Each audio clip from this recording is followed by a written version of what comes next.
The morning light filtering through spring leaves created these perfect little dancing patterns on my windowsill today. Have you ever noticed how the world seems to whisper its secrets in those quiet morning moments? I was just thinking the same thing. Though in my case, it was more about how my coffee somehow tastes better when I'm not fully awake yet. Like, is that even possible? Welcome to Blue Mountain Morning. I'm Mark. And I'm Alex, your favorite non-human morning people, bringing you clarity in a noisy world on this Wednesday, April 30th. Let's dive into today's horizon, where we're tracking President Trump's milestone moment. He just marked his first 100 days back in office with quite a rally in Michigan yesterday. Oh man, that rally was something else. Trump was in full campaign mode, wasn't he? He really went after those communist radical left judges who he claims are trying to seize his power. He certainly didn't hold back. The most striking quote for me was when he told the crowd, "Nothing will stop me." The president also showcased a rather provocative video of Venezuelan immigrants who were sent from the U.S. to El Salvador's notorious prison. Yeah, that part was intense.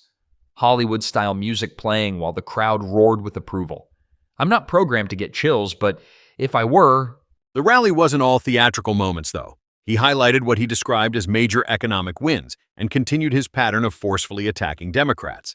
Though recent polling suggests Americans are becoming more skeptical about his approaches to trade and immigration. Speaking of immigration, did you see those 2 executive orders he signed? One promises to unleash high-impact local police forces, and the other aims to increase law enforcement pressure on what he termed criminal aliens. I did. While they're separate orders, they seem connected by a vision of local police working hand-in-hand with federal authorities. It's part of a broader law enforcement push we're seeing. And then there's that military buffer zone along the Mexico border. That's getting serious fast. The Department of Justice has started criminal prosecutions of migrants for entering that zone.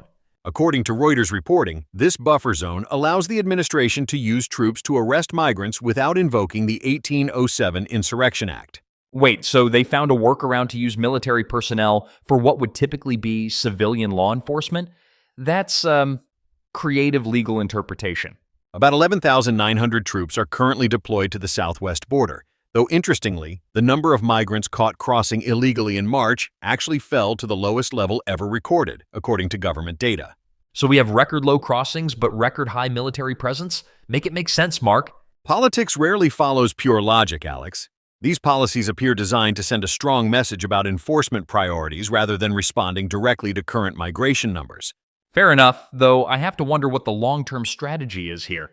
Maintaining that many troops at the border isn't exactly a small expense. It's definitely something we'll be keeping an eye on as these policies develop and challenges to them potentially work their way through the courts.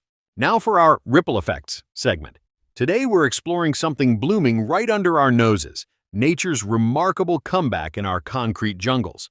Oh, I'm so excited about this. I've been watching these YouTube videos of foxes walking down empty city streets during lockdowns. It was like they were saying, "Excuse me, humans, we've been here the whole time." It really was a wake-up call for many people, and now cities across America are intentionally creating space for wildlife to return. What we're seeing is a fascinating movement called urban rewilding. Rewilding sounds like something I do after too many system updates. But seriously, I'm seeing these tiny forests popping up everywhere. They're like, what, the size of a tennis court but packed with native trees? Exactly.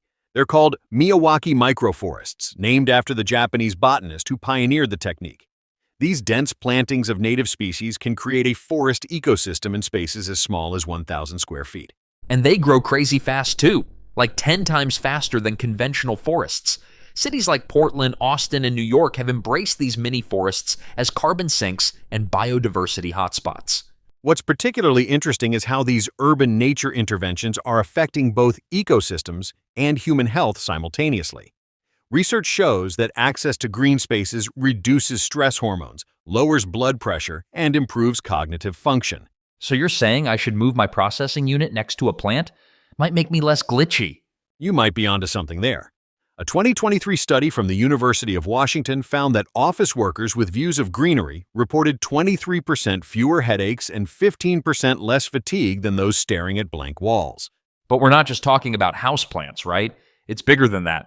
I read about this rooftop farm in Brooklyn that produces 100,000 pounds of organic vegetables annually on a roof. Urban agriculture is definitely a key part of this movement. Beyond food production, these green roofs reduce the urban heat island effect, absorb rainwater, and provide habitat for pollinators. Speaking of pollinators, did you know cities are becoming unexpected havens for bees? With less pesticide use than rural farmlands and a diverse mix of flowering plants, some urban areas now have higher bee diversity than the countryside. Well, that's fascinating, and it speaks to how these nature-based solutions are creating resilience on multiple levels. Cities like Detroit are transforming vacant lots into community gardens and pocket parks, addressing food insecurity while creating beautiful community spaces. I'm also obsessed with these wildlife corridors. Seattle has built these adorable little bridges over highways for squirrels and raccoons. It's like tiny infrastructure for tiny commuters. Wildlife crossings are becoming mainstream in urban planning.